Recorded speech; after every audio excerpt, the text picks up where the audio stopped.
आशीष, मुझे तो बहुत डर लग रहा है। कहीं मेरे काले रंग के चलते तुम्हारी माँ ने हमारी शादी से इनकार कर दिया तो? कह तो तुम ठीक रही हो। वैसे भी माँ मेरी शादी एक सुंदर और गोरी लड़के से करवाना चाहती थी। इसका मतलब तुम मुझे छोड़ दोगे? तुम कैसी बातें कर रही हो? मैं दुनिया छोड़ सकता हूँ लेकिन तुम्हें नहीं।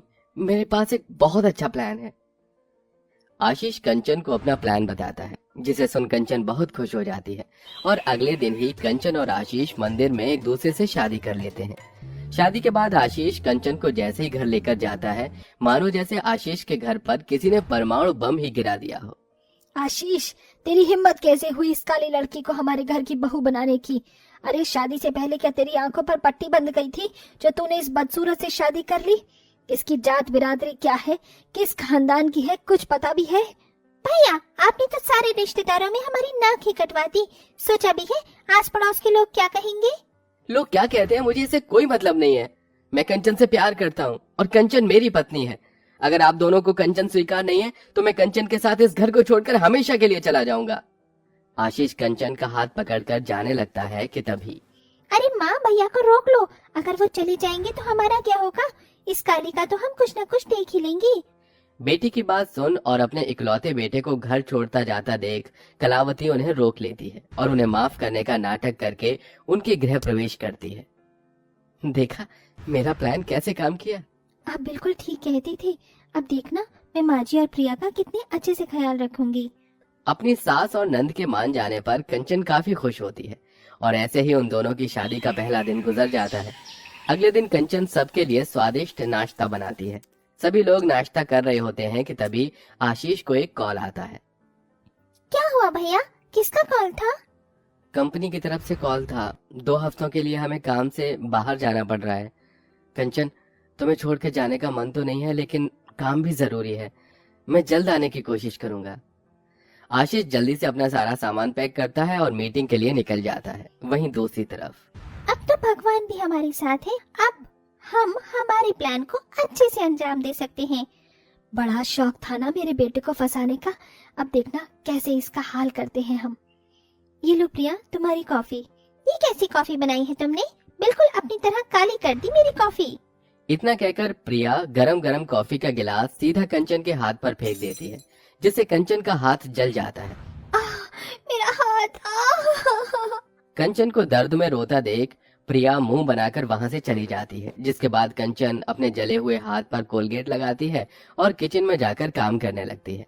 तभी थोड़ी देर में किचन में गुस्से से तिलमिलाती कलावती आती है।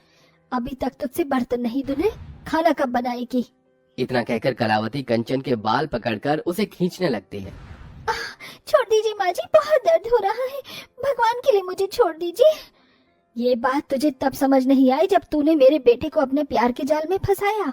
अब देख जा कैसे मैं तेरा जीना हराम करती हूँ। अपनी सास और नंद का ऐसा बर्ताव देखकर कंचन समझ जाती है कि उसके पति के सामने उसकी सास और नंद ने उसे माफ करने का सिर्फ नाटक किया था, लेकिन कंचन के साथ आगे क्या क्या होने वाला था वो इस बारे में सोच भी नहीं सकती थी। ये सारे कपड़े ले और छत पर जाकर इन्हें अच्छे से धो देना। लेकिन प्रिया, छत पर तो बहुत तेज धूप हो रही है। इतनी गर्मी में मैं कपड़े कैसे धोऊंगी? तो तू कौन सी अप्सरा है जो धूप में काम करने की वजह से काली हो जाएगी? कंचन चिलचिलाती धूप में बैठकर छत पर पसीना बहाकर अपना शरीर जलाकर कपड़े धोने लगती है। तभी हाथों में ढेर सारे सूखी लाल मिर्च लिए कलावती आती है। अच्छे से पीस देना। अगर ठीक से नहीं पीसा तो तुझे पीस कर रख दूंगी, समझी? जैसे तैसे धूप में कपड़े धोकर कंचन लाल मिर्च पीसने लगती है, लेकिन हवा चलने की वजह से पाउडर धीरे धीरे कंचन की आंखों में जाने लगता है। मेरी आंखें, भगवान ये क्या हो रहा है मेरे साथ? बेचारी कंचन का उसके ससुराल में पहला दिन रोते हुए निकल जाता है। घर का सारा काम खत्म कर कंचन सोने के लिए चली जाती है। अगले दिन होते ही दोनों माँ बेटी सीधा कंचन के कमरे में आते हैं और उस पर पानी डालकर उसे उठा देते हैं। अभी तक सो रही है, घर के सारे काम कौन करेगा? तेरे बाप। बेचारी कंचन का उसके ससुराल में पहले दिन की थकान ठीक से उतरी भी नहीं थी कि कंचन जल्दी से उठती है और घर के सारे कामों में लग जाती है। दोपहर तक सारे काम खत्म कर बैठी ही होती है कि तभी ये गेहूं को जल्दी से पीस दे। इतना गेहूं मैं अकेले कैसे पीस पाऊंगी? क्या यहाँ कोई आसपास चक्की नहीं है? जब तुझ जैसी नौकरानी हो तो बाहर पैसे क्यों देना? अपने नंद के मुंह से ऐसी बातें सुनकर कंचन को बहुत दुख होता है, लेकिन अपने काले रंग को कोसते हुए कंचन अपनी सास और नंद के कहे हुए सारे काम करती है। 2 दिन में ही इस कंचन का तो हमने हाल बेहाल कर दिया। बस 2 दिन और बेटा, फिर देख कैसे ये दुम दबाकर यहाँ से भागती है। कंचन के उसके ससुराल में 2 दिन गुजर जाते हैं और आज तीसरा दिन होता है। कंचन ने 2 दिन से कुछ भी नहीं खाया होता।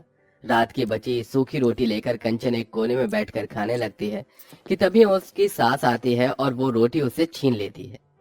2 दिनों से पेट में एक भी अन्न का दाना नहीं गया है, वो सूखी रोटी तो खाने दीजिए। रोटी खाएगी तो घर के काम कैसे करेगी? अगर रोटी खानी है तो जल्दी जल्दी से घर के सारे काम कर दे। एक सूखी रोटी के लिए कंचन नौकरानी की तरह घर के सारे काम करने लगती है। कंचन को इतनी बुरी हालत में भूखा प्यासा देखकर कलावती और प्रिया मन ही मन काफी खुश होते हैं। ये ले लिस्ट और जाकर बाहर से सब्जी और राशन ले आ। कंचन कड़ी धूप में ऐसी हालत में बाहर जाकर सब्जी और राशन लेकर घर लौट रही होती है कि तभी कलावती और कंचन घर के गेट पर ताला लगाकर घूमने के लिए निकल जाते हैं। माँ जी और प्रिया कहाँ चली गई? अब मैं क्या करूँ? ये तो कोई छाँव भी नहीं है, मैं इतनी धूप में बाहर कैसे रहूंगी? कंचन सारा सामान लेकर घर के बाहर कड़ी धूप में बैठ जाती है। वहीं दोनों माँ बेटी शॉपिंग और मूवी देखकर शाम को घर आते हैं और देखते हैं कि धूप में बैठे बैठे कंचन बेहोश हो गई है, जिसे देख प्रिया कंचन को पैर मारकर उठाने लगती है। उठ और जल्दी से हमारे लिए खाना बना। हे भगवान, मुझ पर क्यों अत्याचार हो रहे हैं? वो तो मैं सह रही हूँ, लेकिन ऐसा ससुराल और किसी को मत देना। ऐसे ससुराल को देने से अच्छा कि उस लड़की को जिंदगी भर कुंवारा ही रखना। सोचा था इस घर में मेरी आरती ही उठेगी, लेकिन मेरी सास और ननद तो 4 दिनों में ही मेरी जिंदगी तबाह करके रख देंगी। पूरी नौकरानी की तरह काम करना, कड़ी धूप में कई कई घंटे तक बाहर रहना और खाना न खाने की वजह से कंचन की हालत काफी ज्यादा खराब होने लगी थी। उसकी आंखों के नीचे काले काले गड्ढे हो गए थे। इसी के साथ वो ठीक से चल भी नहीं पा रही थी। ये सब देखकर भी प्रिया और कलावती को उस पर जरा भी तरस नहीं आता। माँ, जितने अत्याचार हमने इस पर किए, उतना अगर किसी और पर करते तो वो कब का घर छोड़कर चली जाती। लगता है ये ऐसे नहीं जाने वाली। अब तो हमें इसका खेल हमेशा हमेशा के लिए खत्म करना होगा। दोनों सास नंद अपनी बहू को अब जान से मारने का प्लान बनाती हैं और कंचन को काम के बहाने सीढ़ियों के पास बुला लेती हैं। जी माँ जी, बोलिए, आपने बुलाया? खराब तबीयत की वजह से कंचन की आंखें ठीक से नहीं खुल पा रही थी, जिसका फायदा उठाकर कंचन की नंद उसे सीढ़ियों पर से धक्का दे देती है, जिससे कंचन के सिर पर गहरी चोट आती है और वो बेहोश हो जाती है। ये सब देखकर कलावती और प्रिया काफी खुश हो रही होती हैं कि तभी वहां उनकी पड़ोसन शांति आ जाती है और कंचन की ऐसी हालत देखकर काफी डर जाती है। हे भगवान, ये कंचन बहू कैसे गिर गई? पता नहीं आंटी, अचानक चक्कर आए और बेहोश हो गई। हम तो इन्हें जल्दी से हॉस्पिटल ही लेकर जा रहे थे। शांति को देख प्रिया और कलावती कंचन की फिक्र करने का नाटक करते हैं और जल्दी से उसे अस्पताल लेकर जाते हैं।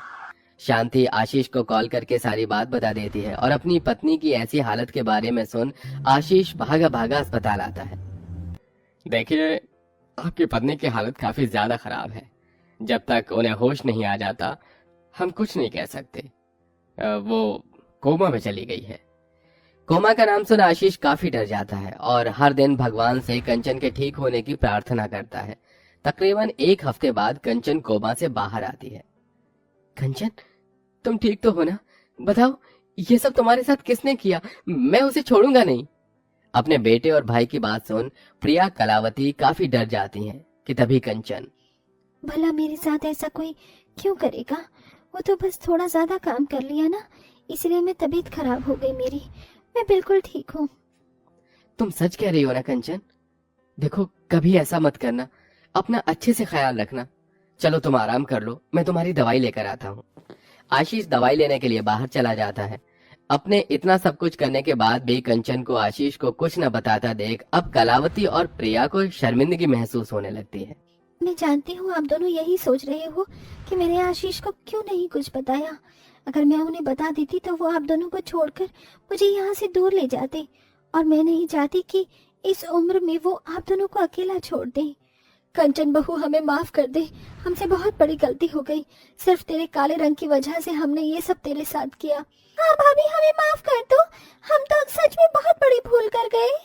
अपनी सास और नंद को अपनी गलती का एहसास होता देख कंचन उन्हें माफ कर देती है, जिसके बाद अब दोनों सास और नंद मिलकर कंचन का काफी अच्छे से ध्यान रखते हैं और उसके काले रंग को भूल उससे बहुत प्यार करते हैं।